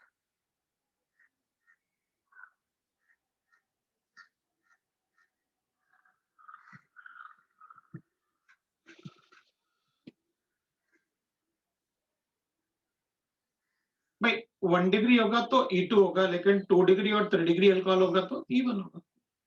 बन जाएगा ना इजीली कार्बोकेटाइन। 1 डिग्री कार्बोकेटाइन थोड़ी बनता है इजीली, वरना अपन SN1 नहीं कर देते।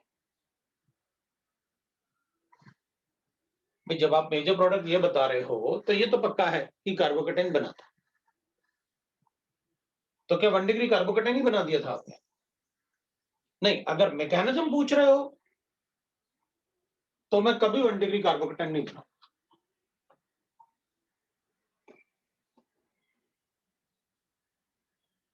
मैकेनिज्म पूछ रहे हो तो मैं 1 डिग्री कार्बोकेटाइन कभी नहीं बना। मैंने यहाँ पर अल्फा बीटा एलिमिनेशन किया, अब इसमें फिर प्रोटॉन था तो अब ऑब्वियस सी बात है अगर मेरे पास ऐसे कोई एल्कीन गिवन है और कोई मुझसे कहे कि भाई इसको मैंने ना H2SO4 से रिएक्ट किया, बताओ क्या प्रोडक्ट होगा, तो मैं कहूंगा कुछ नहीं तो ये तो बना ही दूंगा, ये तो बन ही जाएगा ना।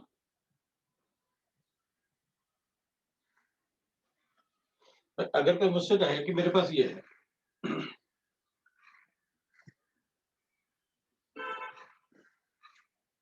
और मैंने इसको अल्कोहलिक KOH से रिएक्ट करवाया, बताओ क्या प्रोडक्ट बनेगा, तो अपन कहेंगे तो पहले से डबल बॉन्ड है, अब क्या बना दूं इसमें, तो सोचेंगे भाई एनाइन तो बना ही सकते हैं और एनाइन बनाऊंगा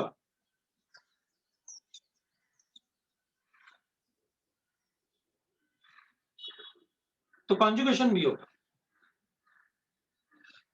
1 डिग्री एनाइन बनेगा तो अनस्टेबल होगा, वहां प्रोटॉन डाल दूंगा वापस जो लाया था, जो यहां से निकाला था, ये तो बना ही सकता हूं। एल्काइल हैलाइड तो है नहीं, बेस तो है, ये तो बना ही सकता हूं ना मैं।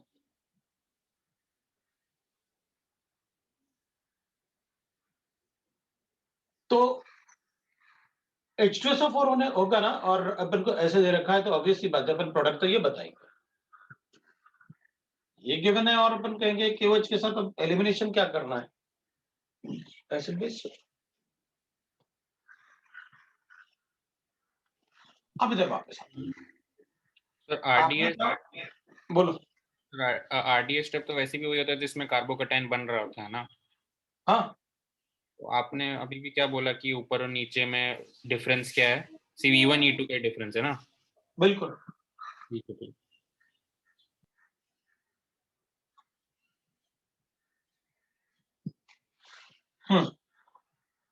तो इसमें E1 बन रहा था और उसमें E2 बन रहा था। अब अपन कहेंगे देखो भाई ठीक है, समझ में आ गया आप क्या करना चाहते हो, ठीक है हमने देख लिया कि भाई कार्बोकेटाइन, हमें बस ये है कि जब भी मुझसे E1 E2 SN1 SN2 ये सब पूछ रहे हैं ना कि कौन सा मैकेनिज्म फॉलो होगा, तो अपन 1 डिग्री कार्बोकेटाइन कभी नहीं बनाएंगे। इसका मतलब है SN1 1 डिग्री कार्बोकेटाइन के साथ SN1 1 डिग्री एल्काइल हैलाइड या अल्कोहल में कभी नहीं हो सकता, ना इवन हो सकता है, SN2 ही होगा। 1 डिग्री कार्बोकेटाइन बनाने नहीं। अब इसको हटाता हूं। मान लो इसकी जगह ऐसे होता और इसकी जगह भी ऐसे होता,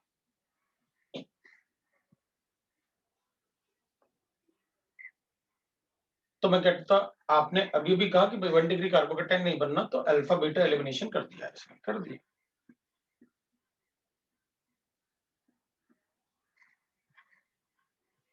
और इसमें भी अल्फा बीटा एलिमिनेशन कर दिया।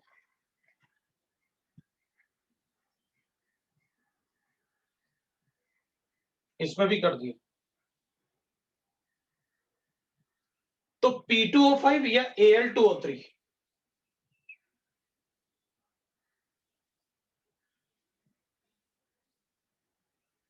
इसमें प्रोडक्ट ये होगा, लेकिन इसका प्रोडक्ट ये होगा,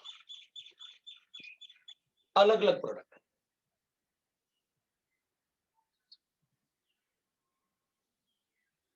अब इसमें रीअरेंजमेंट नहीं हो सकता, क्योंकि रीअरेंजमेंट के लिए मुझे प्रोटॉन चाहिए।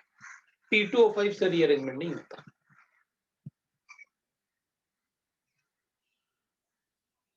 अगर कोई डिहाइड्रेटिंग एजेंट ऐसा है जिसमें प्रोटॉन नहीं है, तो वो सिर्फ अल्फा बीटा एलिमिनेशन दे सकता है।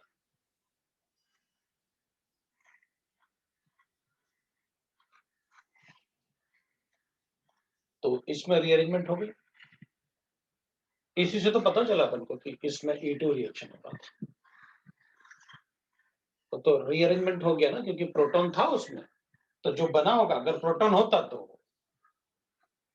आगे भी रिएक्शन हो जाता।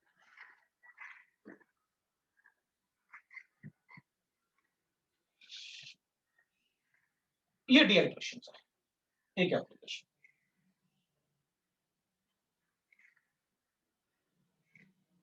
ठीक।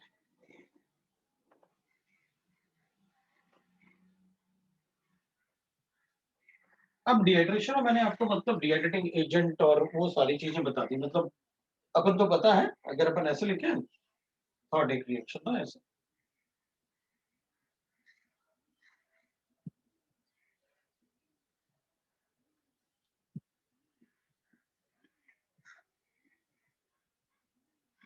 और इसको मैं Al2O3 के साथ रिएक्ट कर, हीट कर दो, हाँ, तो डिहाइड्रेशन कर दो।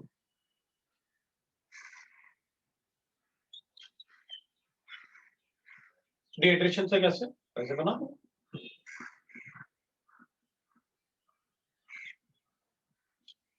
ये प्रोडक्ट। लेकिन अगर मेरे पास ऐसे होता,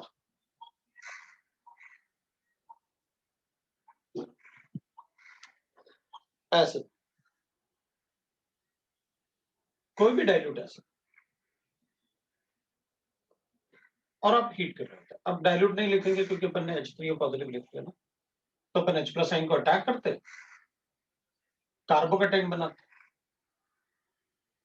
ये थोड़ी कार्बोकेटाइन बनाएगा, तो सीधा उस पर अटैक करेगा डी ऑर्बिटल की वजह से, इसको हटाएगा और बीटा से हाइड्रोजन गया, इसके पास था ही नहीं, उसके पास था।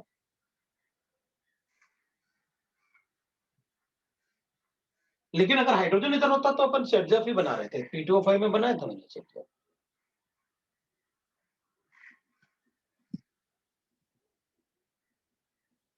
3 डिग्री कार्बोकेटाइन बना,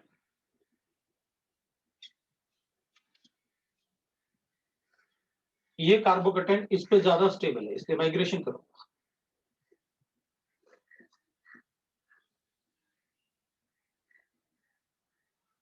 बिकॉज ऑक्टेट कंप्लीशन हो,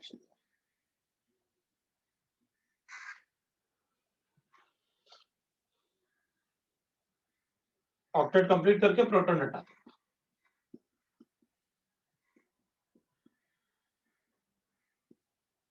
ये प्रोडक्ट बनाऊंगा।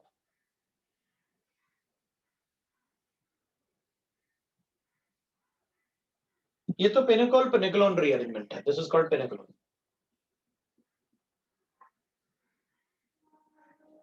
This is pinnacles. Vicinal diols are called pinnacles.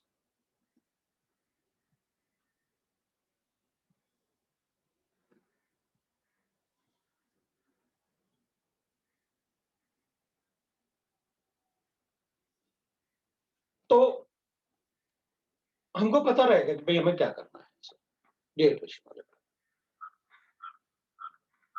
अब डिहाइड्रेशन में और भी एप्लीकेशंस, जैसे अब क्वेश्चंस जैसे पर लिखेंगे तो भाई आपको पता है, फिर तो आप एक्सपेंशन वगैरह भी कुछ करवाओगे ऐसे, तो भी अपन को पता है क्या करना है, ऐसे कैसे डबल बॉन्ड बनाना है अपन को।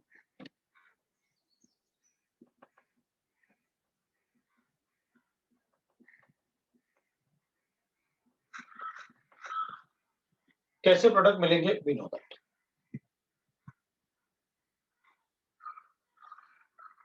ये सब प्रोडक्ट कैसे बनते हैं, वी नो दैट।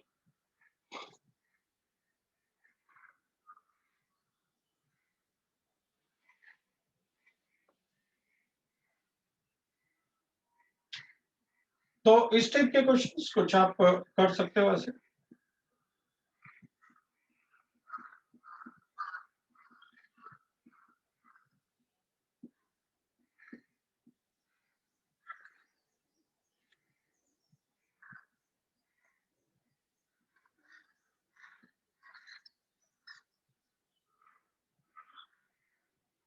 तो इस टाइप के क्वेश्चंस अपन कर सकते हैं भाई, इसमें H+ N अटैक करो, कार्बोकेटाइन बनेगा, रिंग एक्सपेंशन होगा, अपने पास ये है। फिर रीअरेंजमेंट करेंगे, फिर इधर पॉजिटिव चार्ज आएगा, इधर पॉजिटिव चार्ज आएगा, तो डबल बॉन्ड बनाएंगे प्रोडक्ट। जो प्रोडक्ट इससे बनेगा वही प्रोडक्ट इससे बनेगा, क्योंकि ये तो 1 डिग्री से सीधा 3 डिग्री बन रहा है, तब तो आपने कहा था कार्बोकेटाइन बनाते हैं। ये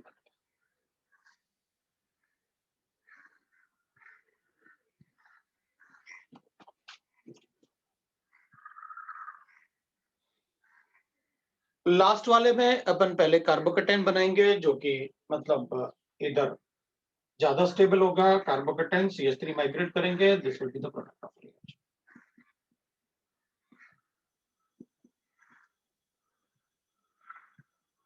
Al2 3 होगा तो इधर डबल बॉन्ड बनाएंगे, will write like this.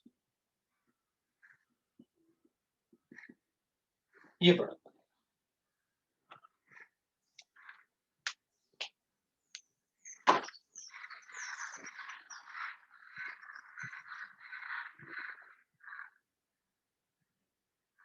So this is how we can write the application for dehydration of alcohols.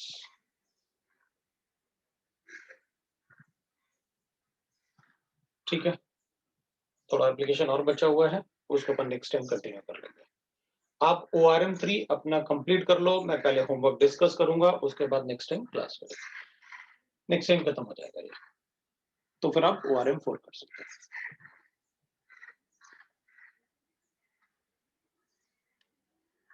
ठीक है, तो आज इतना ही, आगे एप्लीकेशन नेक्स्ट टाइम। सुबह तुम लोग 8 बजे भी क्लास होती है, तब भी तुम लोग आराम से ही आते हो, ऐसे मत करो, थोड़ा ना जल्दी, मतलब ऐसे